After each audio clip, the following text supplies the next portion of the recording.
আজকে ঘুম থেকে একটু তাড়াতাড়ি উঠে গেছি, কারণ এক জায়গায় যাব।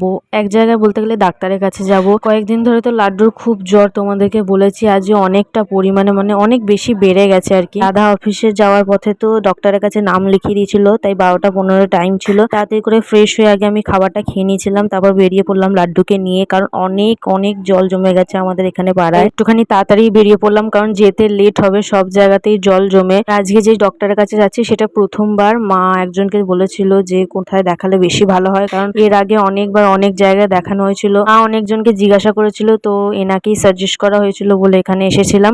এর আগে যে কটা ডাক্তারের কাছে গেছিলাম দেখাতে, তো অনেক টাইম, অনেক হাতে সময় নিয়ে যেতে হয়েছিল, কিন্তু এনার কাছে যে এলাম বেশি সময় লাগেনি, খুব তাড়াতাড়ি হয়ে গেছিল, তাই তাড়াতাড়ি বাড়ি চলে এসেছিলাম। শনিবার আবার যেতে হবে ডক্টরের কাছে, কারণ লাড্ডুর ব্লাড টেস্ট করতে দিয়েছে। বাড়ি এসে তো দেখছি মা এতগুলো ইলিশ মাছ নিয়ে এসেছে, প্রায় 5টা মাছ এনেছিল। তো আমি সেরকম ভিডিও করতে পারিনি, কারণ আমি ফুল ব্লগ অলরেডি করেছি, কিন্তু এখন আপলোড করা হয়নি। ইলিশ মাছ খাওয়ার ফুল ব্লগ তো আমি অবশ্যই দেবো, আর তার আগে চ্যানেলটা সাবস্ক্রাইব করে দিও। আর এই মুভিটা কার কার ভালো লেগেছে আমাকে কমেন্টে অবশ্যই জানিও।